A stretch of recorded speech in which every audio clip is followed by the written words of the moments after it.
I confess, I told my husband that he needed to be more of a dom in our relationship. His first act in the role was to tell me to get him a beer. I used my safe word.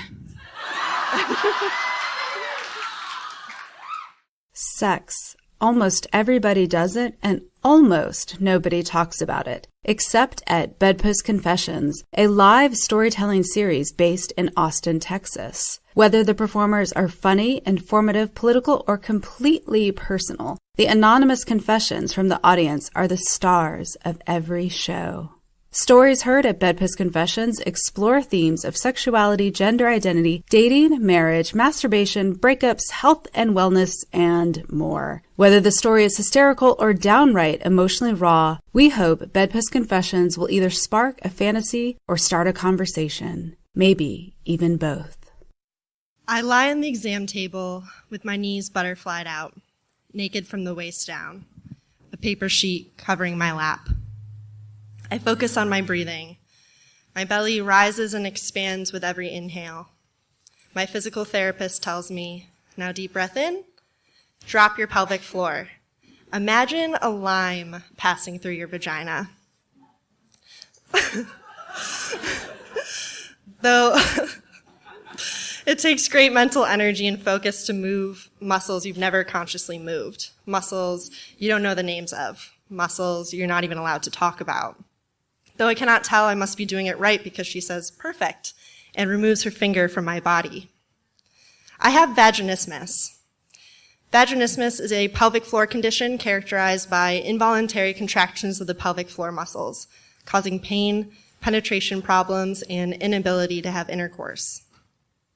Vaginismus is the reason that my physical therapist sticks her hand in my vagina every week and asks me to rate the pain. It's why I'm in my mid-20s and I've never had a relationship, never fallen in love, or ever had sex. Vaginismus reared its head when I was 14 years old and started my period. When I tried using a tampon, it felt like I was trying to force it into a hole that didn't exist, causing excruciating, stabbing, tearing pain. My mom encouraged me to try again every time I menstruated. She'd be on the other side of the bathroom door trying to coach me through it, insisting it was all about finding the right angle. I never found it. I found ways to hide this little secret. I carried tampons with me to pretend I used them.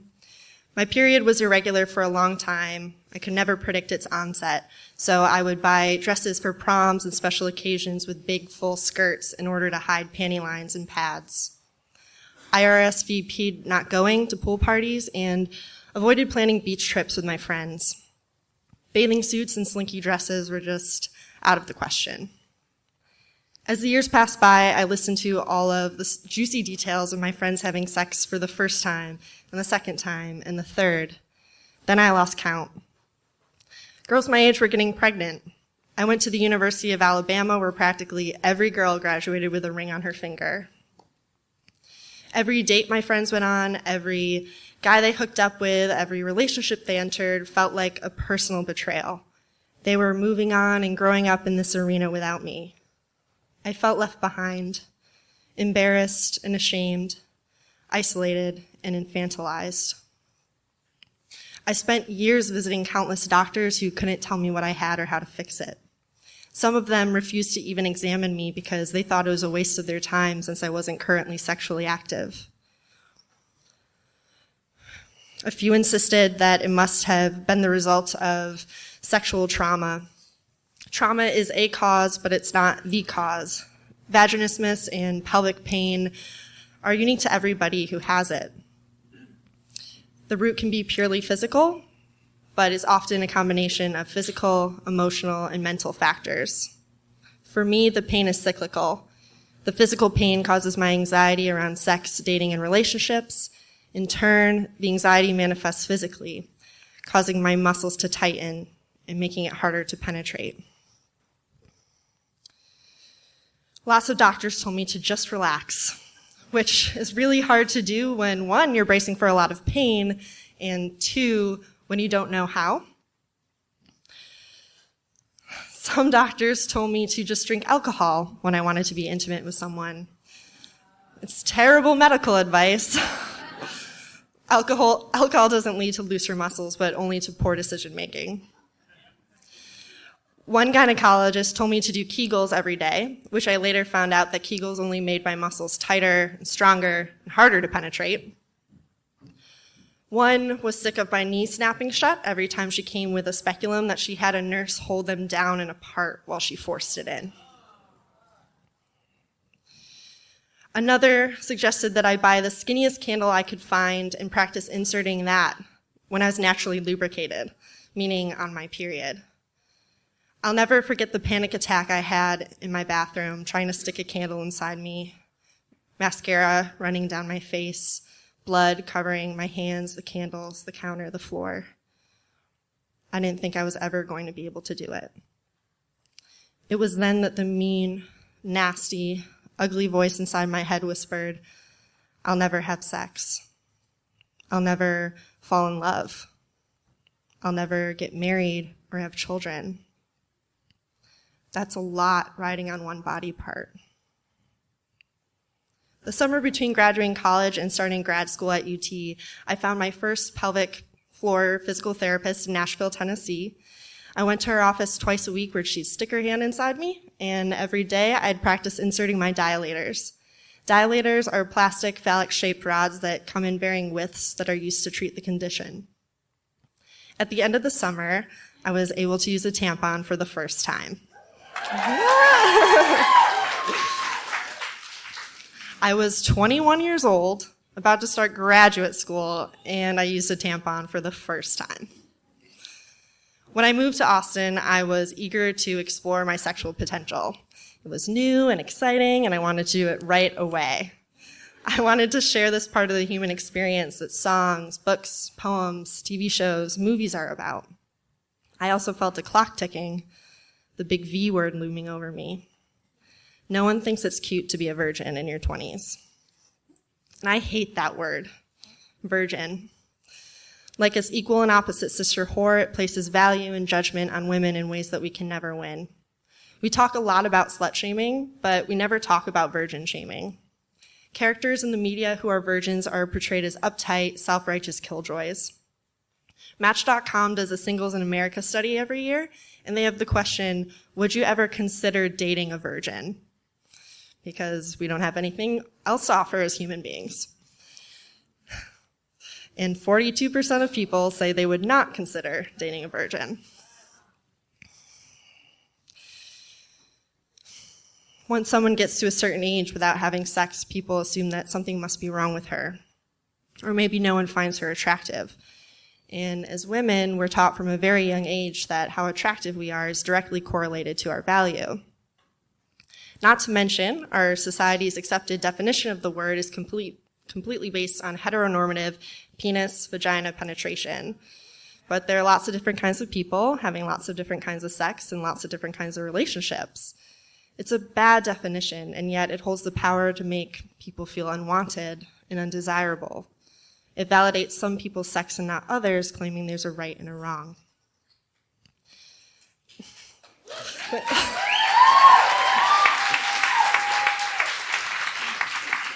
Vaginismus aside, I had never really had any luck dating. I always assumed that I must have some body odor problem or something that no one was telling me about. While it often hurt to feel like the last picked, there was a sense of relief that no one was pursuing me. For so long, my condition didn't have a name. It didn't have a medical explanation legitimizing it.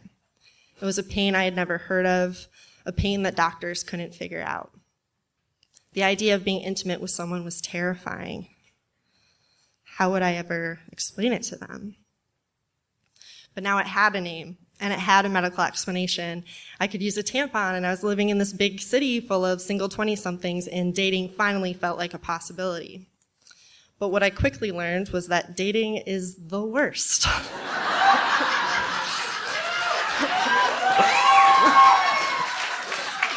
It's rough out there, especially when you can't have sex. Guys are really entitled to it. I find that around week 3 of dating, they start tearing off your clothes despite your hardest defense. And when you tell them that they can't go inside of you, they get really mean really quickly. There was this one who I'd been dating for a couple of weeks, and one night we got drunk, and I decided to just get it over with. But as soon as we started fooling around, I was in a lot of pain. I knew I wasn't ready, and he wasn't right. He practically forced me to tell him why I stopped him, and when I told him about my vaginismus, he laughed and said, "That's hilarious." Here I was, literally, figuratively, completely naked, telling him and trusting him with my most painful and private secret, and he laughed in my face. Once our clothes were back on, he told me he didn't want to see me anymore. Shortly after that, I found my physical therapist in Austin who helps me loosen my muscles and train them to work in different ways. I use my dilators every day. I'm constantly adjusting my body to relax my thighs, glutes, and abdominals because all of those muscles are directly connected to those in the pelvic floor. So tightening, relaxing those, tightens and loosens the others. I've had to stop doing crunches and sit-ups, giving up any dreams of ever having a six-pack. And I have made progress.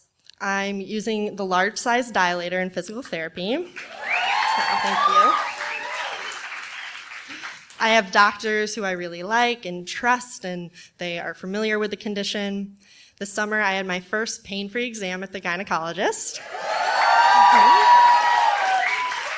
And now I talk about it publicly.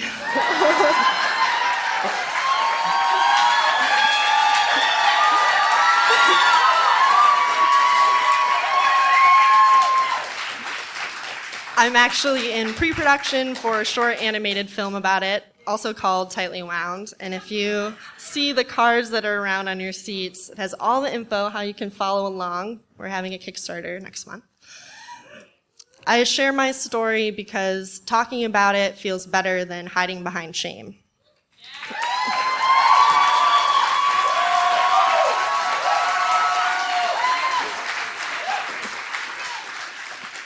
Silence doesn't heal. But what's still really hard about it is that sex is everywhere and impossible to avoid. There are lots of TV shows and movies that have love and sex as the premise, and I can't even engage in it because it just bums me out. I always want to punch the Photoshop celebrity on the cover of Cosmo who wants to tell me the secret to getting flat abs and the 78 ways to turn him on. Yes, fuck that! Agreed. My news feeds are saturated with new relationship statuses, engagement announcements, wedding photos, and sonograms. Sometimes I find it really hard to find interest in my friends' love and sex lives, and I know that makes me a terrible friend, but sometimes it just feels really unfair. I can't even imagine being in a relationship at this point. And if someone came into my life, I'd be like, what do I do with my hands? While it sometimes feels like I'm whining about not having a boyfriend, we all seek love and connection. I just want someone to hold my hand, someone to go on adventures with, someone to be my +1 to parties, and I want to have sex, damn it. But I've learned that if it's going to happen, it's going to have to be with someone who I trust, someone who's willing to be a patient and empathetic partner, someone who's willing to work with me. If that person shows up tomorrow, a week from now, 6 months from now, 10 years from now, never, I don't know. But what I do know is that vaginismus has kept me from making a lot of bad mistakes. It's weeded out a lot of jerks. And I'm also certain that where I'm at now sure beats sticking a candle inside my bleeding vagina. Thank you.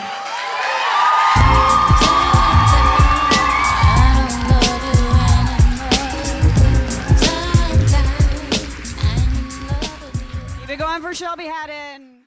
Bedpost Confessions is produced by Julie Gillis, Mia Martina, and Sadie Smythe. Audio production is by Ian Danskin. You don't have to attend a show to confess. With our confession scroller, you can confess with us anytime on our site at bedpostconfessions.com. Also pick up a copy of our anthology, Bedpost Confessions, Real Sex, Real People, Real Stories, which features 35 stories and hundreds of audience confessions. Bedpost Confessions, the anthology, found on Amazon in print and ebook. Subscribe to the podcast on iTunes, and if you have a sec, please help bring Bedpost Confessions to more people by rating the podcast. You know how it works. More ratings and reviews equals higher podcast ranking equals more confessions. Thanks for your support, and until next time, we will leave you with a few other confessions from the audience. I confess. My girlfriend has always wanted to peg me. So I finally let her. She got so excited that she pushed the dildo all the way inside me. I thought it had dropped out, and she was afraid to tell me where it ended up. She went into the bathroom to put on her makeup, just in case she had to take me to the ER.